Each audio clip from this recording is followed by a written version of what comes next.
Assalamualaikum warahmatullahi wabarakatuh. Selamat pagi semuanya. Sebelum melakukan pembelajaran, ada baiknya kita berdoa dulu. Untuk yang bertugas memimpin doa, silahkan dimulai. Bagaimana kabarnya semua? Apakah hari ini ada yang absen? Baiklah, alhamdulillah kalau begitu masuk semua, tidak ada yang absen. Pada pagi hari ini kita akan belajar mengenai partikel materi serta struktur zat sederhana dengan sifat benda yang digunakan pada kehidupan sehari-hari. Ada yang tahu enggak? Partikel materi terdiri atas apa saja? Ya, salah satunya yaitu molekul. Molekul adalah gabungan dua atom atau lebih, dan contohnya yaitu O2.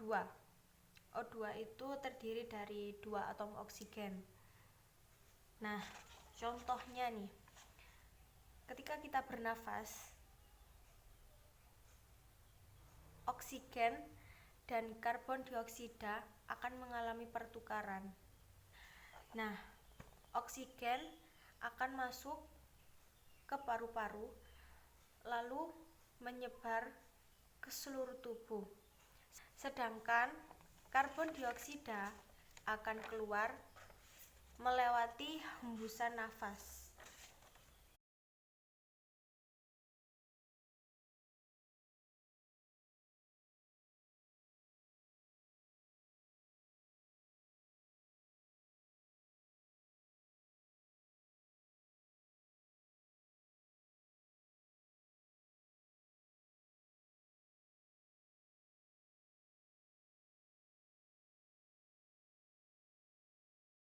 Nah, oksigen dan karbon dioksida ini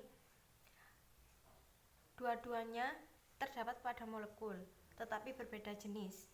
Oksigen terdapat pada molekul unsur, sedangkan karbon dioksida terdapat pada molekul senyawa. Apakah kalian tahu bahwasanya makhluk hidup tersusun atas sejumlah sel-sel?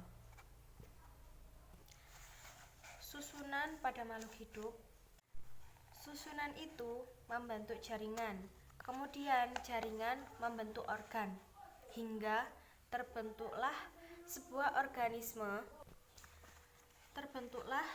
organisme yang menjalankan fungsi kehidupan. Lalu, tahukah kalian bagaimana penyusun partikel-partikel pada benda di sekitar kita? Nah, seperti halnya makhluk hidup, benda juga tersusun atas berbagai zat, dan zat penyusun tersebut dinamakan partikel. Dan apakah kamu tahu bahwasanya makhluk hidup dan benda masih tersusun atas zat paling kecil berupa atom atau molekul. Dan maka dari itu, tubuh kita atau makhluk hidup lainnya serta benda di sekitar kita tersusun atas beberapa molekul kimia yang berukuran kecil, dan untuk melihatnya itu harus menggunakan mikroskop. Nah, dengan adanya pembelajaran mengenai partikel penyusun, kita dapat menentukan perbedaan pada struktur zat sederhana dengan sifat bahan yang digunakan pada kehidupan sehari-hari. Baiklah, untuk mengetahui lebih lanjut mengenai partikel zat yang terkandung pada benda, Ibu akan membagi 4 kelompok dengan berhitung mulai dari 1 hingga 4. Lalu setelah menentukan kelompok, bergabung pada kelompoknya masing-masing. Sudah dengan kelompoknya masing-masing?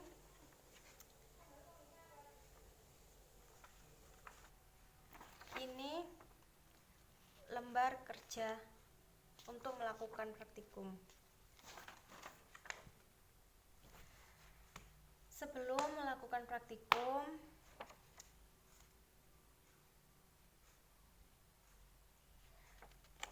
lihat pada lembar kerja kira-kira bagaimana perbedaan zat yang terkandung dalam suatu benda. Dengan rumusan masalah yang seperti ini, bagaimana hipotesis yang dihasilkan? Ditulis pada lembar kerja masing-masing, berdiskusi dengan kelompoknya masing-masing. Lalu ditulis ya. Lalu uji hipotesis kalian dengan melakukan praktikum sesuai dengan lembar kerja yang telah diberikan. Setelah melakukan percobaan, identifikasikan unsur zat yang terkandung pada benda tersebut, lalu tulis data pada lembar kerja. Oh ya, usahakan berdiskusi dengan kelompoknya masing-masing, tidak dengan kelompok teman. Apakah sudah selesai praktikum dan menulis laporannya? Jika sudah, kita lakukan presentasi di depan kelas, mulai dari kelompok 1, kelompok 2, kelompok 3, dan terakhir kelompok 4. Ya, baiklah. Itu tadi presentasi dari tiap kelompok. Apa ada yang ingin menambahkan? Dengan melakukan praktikum, kita dapat mengetahui unsur zat yang terkandung pada benda sehari-hari. Zat yang terkandung pada pensil, ada grafit dan juga kayu. Zat yang terkandung pada kain yaitu serat kapas atau serat polister. Sedangkan plastik pada kemasan mengandung zat polimer. Jadi, kesimpulan dari praktikum yang telah dilakukan yaitu semua benda yang dibakar pasti hasil akhirnya akan berubah menjadi karbon atau gosong. Tetapi unsur zat pada setiap benda sebelum diberi perlakuan atau sebelum dibakar itu akan berbeda satu sama lain. Ya, seperti contohnya itu tadi.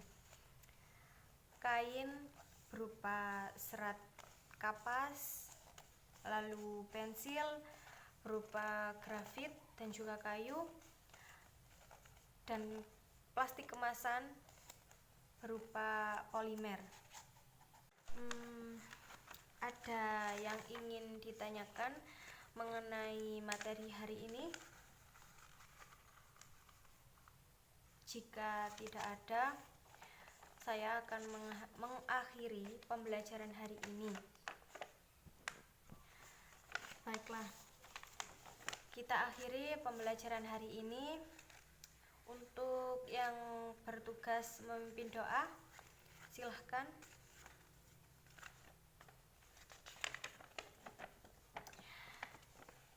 Terima kasih Terima kasih, demikian pembelajaran pada hari ini. Semoga bermanfaat dan jangan lupa untuk dipelajari kembali di rumah agar tidak lupa dan lebih jelas lagi. Dicari di internet mungkin.